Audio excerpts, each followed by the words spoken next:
Assalamualaikum warahmatullahi wabarakatuh. Kembali lagi ya di channel Lastris Corner. Nah, kali ini kita akan membahas tentang penyimpangan semu hukum Mendel. Jadi materi ini masih berkaitan dengan pola-pola hereditas. Nah, oke, kita langsung saja ya. Nah, sebelumnya jangan lupa ya like, share, dan subscribe. Nah, penyimpangan semu hukum Mendel. Kenapa dikatakan penyimpangan semu? Karena persilangan ini dia melenceng dari perbandingan genotip pada hukum Mendel dihibrid, yaitu 9331. Nah, pada persilangan dihibrid hukum Mendel, kita temukan perbandingan fenotipnya itu adalah 9:3:3:1. Nah, hal ini bisa terjadi bila setiap gen yang mengendalikan sifat tersebut berada pada kromosom yang berbeda. Nah, di penyimpangan semu hukum Mendel, di sini terjadi perubahan rasio karena gen memiliki sifat yang berbeda-beda. Jadi nantinya kita akan menemukan rasio perbandingan fenotip itu bukan 9331. Tapi sebenarnya kalau misalnya kita perhatikan baik-baik, asalnya dari 9331. Makanya disebut dengan penyimpangan semu pada hukum Mendel. Nah, di sini ada 5 model penyimpangan semu hukum Mendel. Yang pertama atavisme, kemudian yang kedua epistasis, ada hipostasis, yang keempat polimeri dan kriptomeri. Kita akan bahas satu-satu ya. Untuk video kali ini kita akan membahas tentang atavisme. Oke, kita lanjut ya. Atavisme ini biasa disebut dengan interaksi gen. Atavisme ini adalah munculnya kembali suatu sifat yang telah menghilang untuk beberapa generasi. Jadi ada sifat yang menghilang untuk beberapa generasi, kemudian dia muncul lagi pada generasi berikutnya. Contohnya di sini kita bisa ambil contoh itu pada kasus jengger atau pial ayam. Nah, jengger ini yang ada di bagian atas kepala ayam ya. Biasanya itu sangat kentara di ayam jantan ya. Jadi ada beberapa pial pada ayam, ada 4. Ada pial rose atau biasa disebut dengan pial mawar.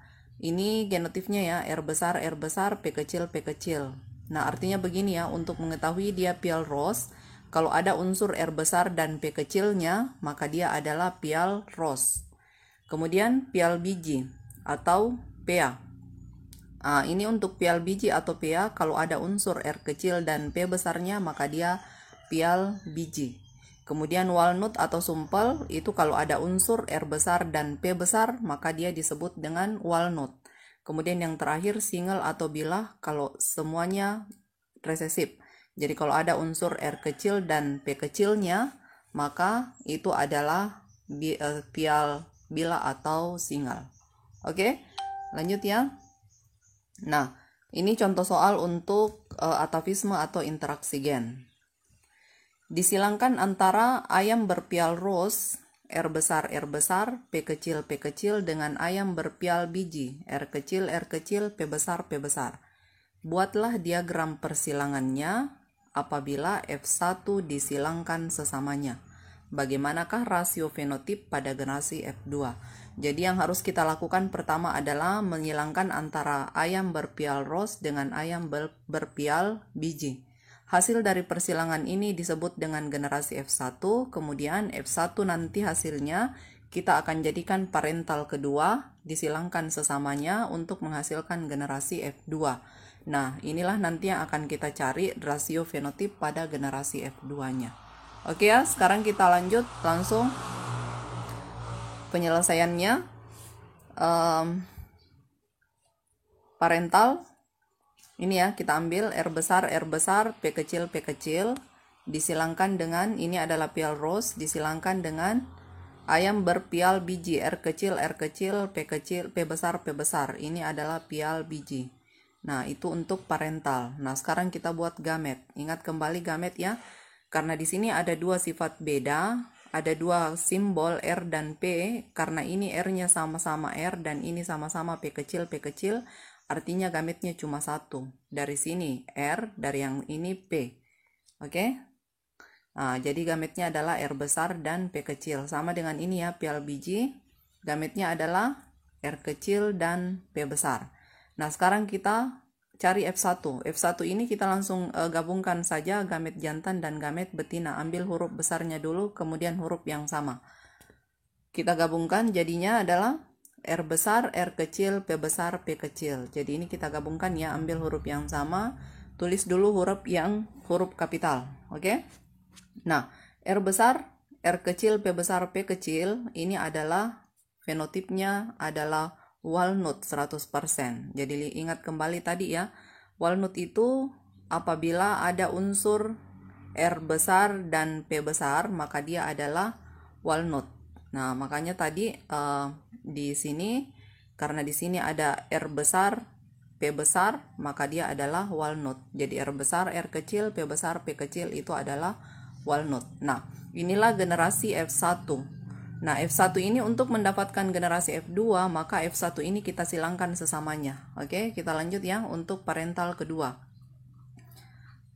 Ini untuk parental kedua ya, bukan F2 ya. Maaf, di sini ada salah ketik. Jadi di sini adalah parental kedua.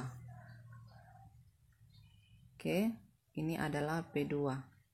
Nah, parental kedua disilangkan walnut R besar, R kecil, P besar, P kecil. Ini dari F1 tadi ya.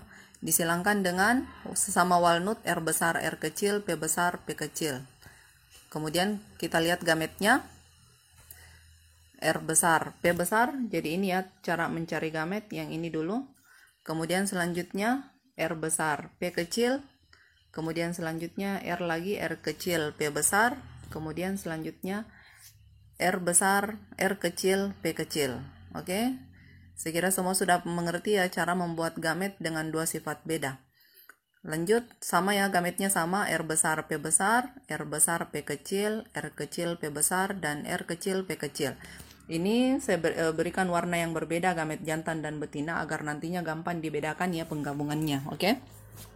Nah, setelah mendapatkan gametnya, kita buat diagram papan catur untuk F2-nya. Nah, seperti ini. Jadi, di bagian sini kita akan tulis gamet jantan, betina, di bagian sini kita akan tulis gamet betina. Oke? Nah, sekarang ini ya untuk gamet jantan. Kita tulis di sini. Maaf ya, terbalik ya, harusnya di sini jantan. Kita pindahkan ke kolom ini sama ya. R besar, P besar, R besar, P kecil, R kecil, P besar, dan R kecil, P kecil. Kemudian selanjutnya yang ini yang warna hijau kita pindahkan ke tabel yang ini ya. R besar, P besar, R besar, P kecil, R kecil, P besar, dan R kecil, P kecil. Oke? Nah, sekarang untuk mengisi kolom-kolom yang ada di sini itu kita gabungkan, lihat baris yang sama. Jadi untuk mengisi kolom yang ini itu dari sini digabungkan. Jadi perhatikan warna penggabungannya agar bisa betul dipahami ya asalnya. Nah, jadi ini ada dua warna, itu artinya dia berasal dari kotak yang ini. Ya, jadi untuk mengisi kotak yang ini. Nah, R besar, R besar, P besar, P besar. Selanjutnya R besar, R kecil, P besar, P kecil. R besar, R kecil, P besar, P kecil. Jadi ini ya hasilnya dari sini. Oke. Kemudian selanjutnya ini dari sini.